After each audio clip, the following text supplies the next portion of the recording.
Play anything can happen in Game 7056. Eduardo Perez breaks down the pitching matchup of Yu Darvish and Lance McCullers and how each can be successful tonight. 056945, at Los Angeles Game 7. You know what that means. It's the final game of the season, the final game of a terrific, back-and-forth World Series, the final game to create one more hero.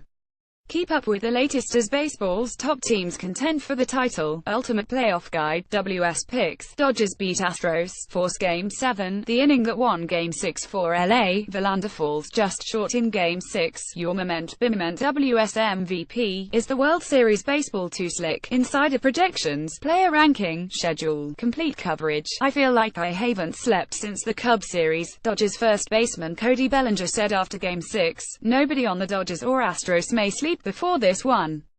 If we're lucky, we'll get a great one. This is the 39th winner-take-all game in World Series history. The home team is 19-19 in the previous 38. These games have often been defined by great pitching. 8 pitchers have thrown complete game shutouts, including Hall of Famers Sandy Koufax, Bob Gibson and Dizzy Dean. 2 Game 7s have ended with walk-off hits. In my humble opinion, there are 7 Game 7s that rise above the others, and I say that with apologies to 2014 Madison Bumgarner, 1997 Marlins win in 11 innings, 1975 Reds beat Red Sox in the 9th, 1965 Koufax and 1962 Willie McCovey's line drive. Let's look at those 7 and how a similar scenario might apply to the Astros and Dodgers. 7. 1946 Cardinals beat Red Sox 43. Key highlights: the Red Sox scored twice in the 8th inning to tie the game, but the Cardinals plated the winning run in the bottom of the 8th on Enos Slaughter's mad dash when he scored from first base on Harry Walker's 2-out double as shortstop Johnny Pesky hesitated on the relay throw home. How 2017 could follow that script. Home team wins mad dash that would have to be Yasiel Puig, probably running through a stop sign at third base. 6. 1955 Dodgers beat Yankees 20. Key highlights: Brooklyn finally won its only World Series, beating the hated Yankees at Yankee Stadium no less. Johnny Potters, a 23-year-old lefty, went the distance, throwing an 8-hit shutout. A big play came in the 6th inning when Yogi Berra lined a ball down the left field line with 2 on and no outs. Sandy Amoros, just in the game as a defensive replacement, made a great catch, and the Dodgers doubled off Gil McDougald at first base. 2017 young starter wins on the road. Lance McCullers fits that comparison perfectly, having just turned 24 years old. Get this: Potters missed some time with a sore back in 1955. McCullers missed time this year with back discomfort. Both of their fathers were also pitchers. McCullers' dad played in the majors. Joe Potters played semi-pro baseball into his 40s. Johnny Potters was known as a cocky kid. McCullers isn't exactly lacking in confidence. 5. 1924 Senators beat Giants 43 in 12 innings. Key highlights: the Giants took a 31 lead with 3 runs in the 6th, but the Senators tied it in the bottom of the 8th on a bad hop 2-run single past third baseman Fred Lindstrom, and then scored the winning in the 12th with help from 2 errors.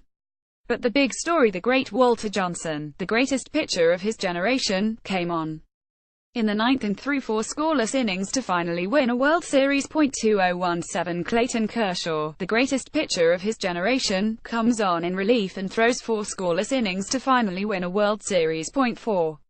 2001 Diamondbacks beat Yankees 32. Key highlights: Roger Clemens and Curt Schilling were scoreless until the 6th inning, when Arizona took a 10 lead. The Yankees tied it in the 7th and grabbed the lead on Alfonso Soriano's home run in the 8th. In the bottom of the 9th, the Diamondbacks improbably rallied off the great Mariano Rivera, with Luis Gonzalez Blooper scoring the winning run. 2017 Improbably rallying in the bottom of the 9th off Ken Giles doesn't seem like a likely scenario at this point. So maybe the more apt comparison would be the Astros rallying for 2 runs off Kenley Jansen in the top of the 9th, with Jose Altuve dropping in the winning hit. 3. 1991 Twins beat Braves 10 in 10 innings. Key highlights: Jack Morris went the distance to outduel John Smoltz for escaping a bases loaded, no-out jam in the 8th inning. Dan Gladden led off the bottom of the 10th with a hustle double and later scored on pinch hitter Gene Larkin's base hit. Manager Tom Kelly's quote on leaving Morris in "Hell, it's only a game." 2017 Yu Darvish goes 10 innings. Okay, not in this era. But here's a similarity between the two. In 1991, Morris was essentially a hired gun for the Twins, signing a 1-year contract with Minnesota. He left as a free agent after the season for Toronto, playing just the 1 year in Minnesota. Darvish is also a hired gun, acquired at the trade deadline, and potentially leaving after the season as a free agent. 2.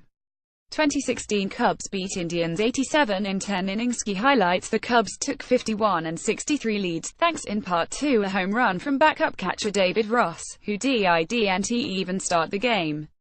Roger E. Davis tied the game with his dramatic 3-run homer off Aroldis Chapman in the 8th. After a short rain delay, Kyle Schwarber started a 2-run rally in the 10th with a base hit, and the Cubs held on the bottom of the inning as Mike Montgomery got Michael Martinez for the final out. 2017 That's a lot going on.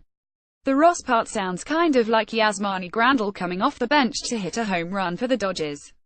The Davis part sounds like Josh Reddick hitting one off Kenley Jansen. Or maybe it's Enrique Hernandez hitting one off Justin Verlander, yes, making a surprise relief appearance. The Schwarber part sounds maybe like Andre Ethier starting the winning rally. The final out maybe that's Josh Fields getting Juan Centeno. Wait, except the 2016 game went extra innings and the visiting team won, so maybe it's Francisco Liriano getting Charlie Culberson for the final out. I have a headache. 1. 1960 Pirates beat the Yankees 109. Key highlights: the Pirates took an early 40 lead, but the Yankees scored 4 in the 6th for a 54 lead. The Yankees made it 74 in the top of the 8th, but the Pirates scored 5 runs, only to see the Yankees tie it in the 9th. Bill Mazeroski then led off the bottom of the 9th and hit his iconic walk-off home run. 2017 This one is easy.